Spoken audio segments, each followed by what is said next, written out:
বিসমিল্লাহির রহমানির রহিম। প্রিয় শিক্ষার্থীরা,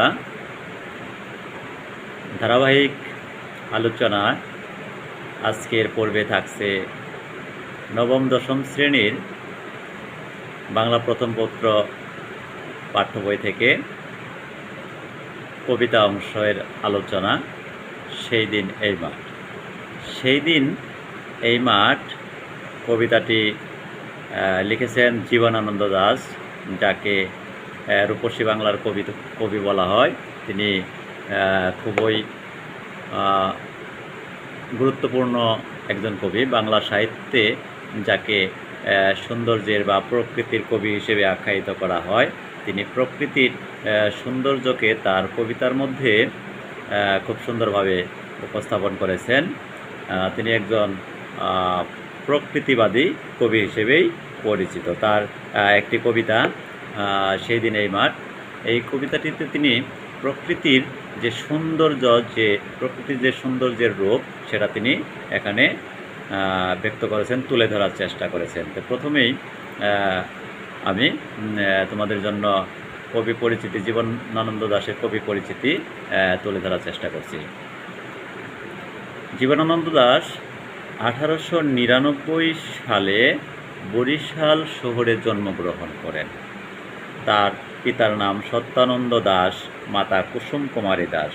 এই যে এখানে তোমাদের যে বহু নির্বাচনী পরীক্ষায় যে প্রশ্নগুলো আছে, এর মধ্যে খুবই গুরুত্বপূর্ণ হচ্ছে যে জীবনানন্দ দাশের কবি পরিচিত থেকে সবথেকে বেশি গুরুত্বপূর্ণ যেটা, সেটা হচ্ছে তার মাতার নামটা। এটা অধিকাংশ সময়েই এসে থাকে, খুবই গুরুত্বপূর্ণ একটা প্রশ্ন। জীবনানন্দ দাশের মাতার নাম কি? আসলে এই কারণে এটা গুরুত্বপূর্ণ। জীবনানন্দ দাশের মাতা কুসুম কুমারী দাসও একজন কবি ছিলেন এবং স্বভাব কবি যাকে বলা হয়। তো এই কারণেই খুবই গুরুত্বপূর্ণ, তার নামটা পরীক্ষায় প্রশ্ন আকারে আসে। জীবনানন্দ দাশ বরিশাল ব্রজমোহন স্কুল, ব্রজমোহন কলেজ ও কলকাতার প্রেসিডেন্সি কলেজ থেকে শিক্ষা লাভ করেন। 1921 সালে কলকাতা বিশ্ববিদ্যালয় থেকে ইংরেজি সাহিত্যে MA ডিগ্রি লাভের পর তিনি অধ্যাপনা শুরু করেন এবং সুদীর্ঘকাল তিনি অধ্যাপনার কাজে নিযুক্ত ছিলেন। জীবনানন্দ দাশ প্রধানত আধুনিক জীবন চেতনার কবি। পরীক্ষায় আসতে পারে জীবনানন্দ দাশ কেমন কবি? জীবনানন্দ দাশ আধুনিক জীবন চেতনার কবি। তার মূল যে পরিচয়, জীবন চেতনার কবি হিসেবে পরিচিত। বাংলার প্রকৃতির রূপ বৈচিত্র্যে কবি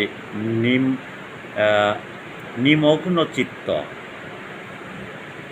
কবির দৃষ্টিতে বাংলাদেশ এক অনন্য রূপসী। রূপসী শব্দের অর্থ আমরা বিভিন্নভাবে উপস্থাপন করতে পারি। রূপসী বলতে যার অনেক রূপ, অর্থাৎ সুন্দর, যেই সুন্দরের কোনো তুলনা করা যায় না।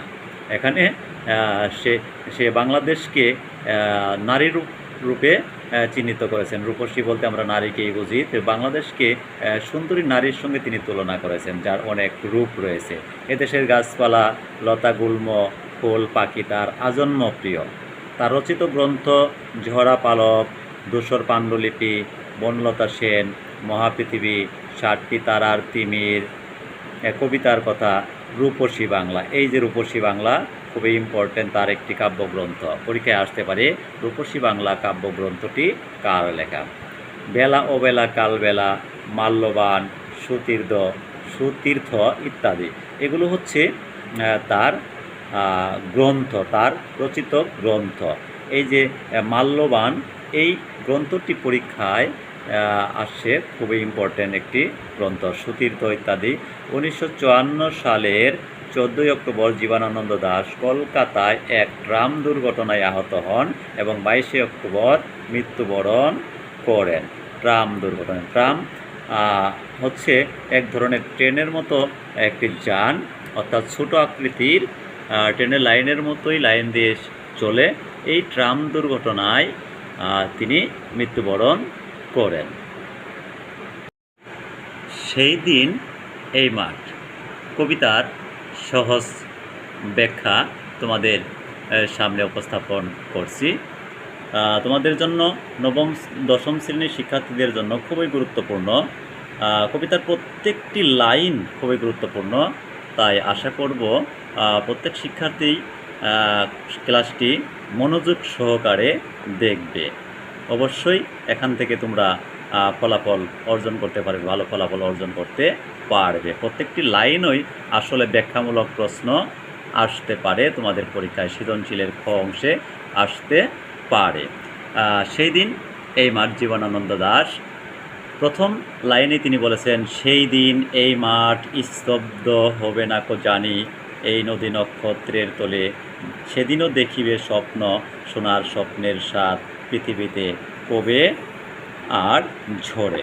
এই যে প্রথম লাইনটাই তিনি বোঝাতে চেয়েছেন যে আসলে তিনি যে প্রকৃতির কবি, এই প্রথম চরণ, 4টি চরণে তিনি তার সাক্ষ্য রেখে গেছেন, প্রমাণ রেখে গেছেন যে সেই দিন এই মাঠ স্তব্ধ হবে না কো জানে, এই নদী নক্ষত্রের তোলে, সেদিনও দেখিবে স্বপ্ন, সোনার স্বপ্নের স্বাদ পৃথিবীতে কবে আর ঝরে।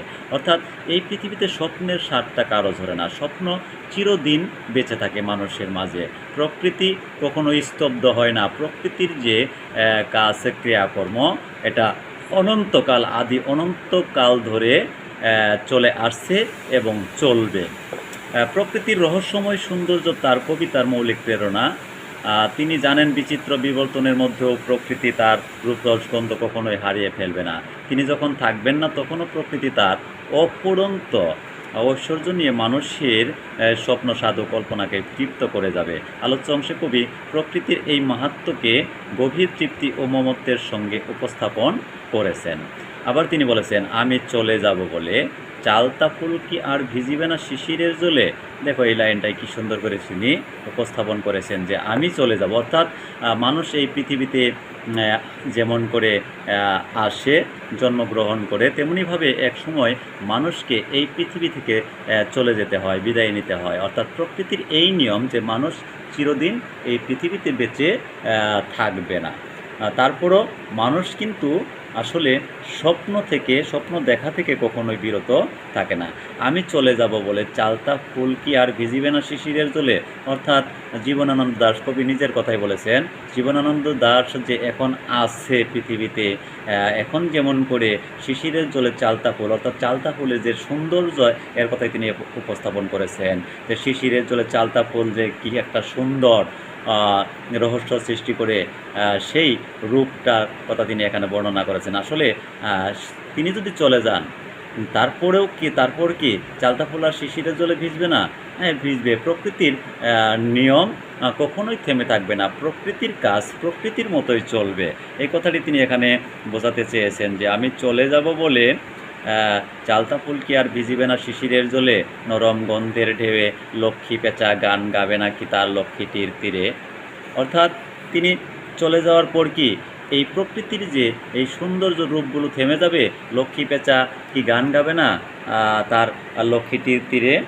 অর্থাৎ পৃথিবীতে কেউই চিরস্থায়ী নয়, প্রত্যেক মানুষকেই এক সময় চলে যেতে হয়।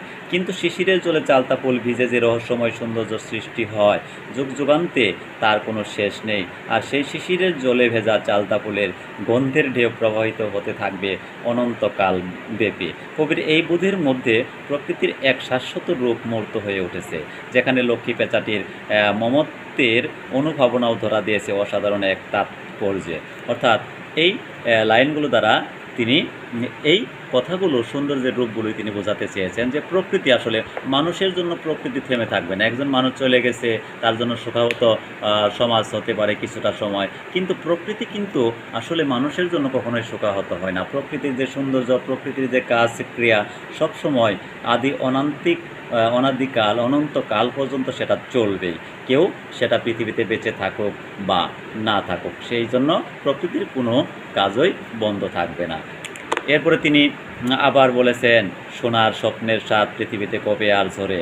আসলে এই যে সোনার স্বপ্নের স্বাদ, এই পৃথিবীতে মানুষ আসলে বিভিন্ন ধরনের স্বপ্ন দেখে, তাহলে এই স্বপ্নের স্বাদটা পৃথিবীতে কবে আর ঝরে, এটা শেষ হবে না, এটা চলতেই থাকবে।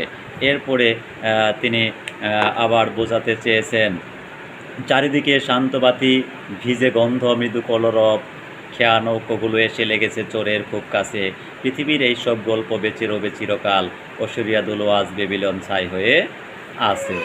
অর্থাৎ এখানে খেয়াল করো যে লক্ষ্মী পেঁচাটি মমত্বের অনুভাবনা যেমন ধরা দিয়েছে অসাধারণ এক তাৎপর্যে, তেমনিভাবে আবার তিনি বোঝাতে চেয়েছেন যে পৃথিবীর এইসব গল্প মানুষকে চলে গেল বা থাকলো, তার জন্য পৃথিবীর গল্পগুলো কখনো শেষ হয়ে যাবে না। পৃথিবীর গল্পগুলো আদি অনন্তকাল পর্যন্তই যে তার সৌন্দর্যের গল্প, তার নৈসর্গিক সৌন্দর্য, এই রূপ আসলে সবসময় থাকবে, মানুষকে সৌন্দর্য দিয়ে যাবে, মানুষকে বেঁচে থাকার জন্য একটা সুন্দর পরিবেশ তারা দিয়ে যাবে।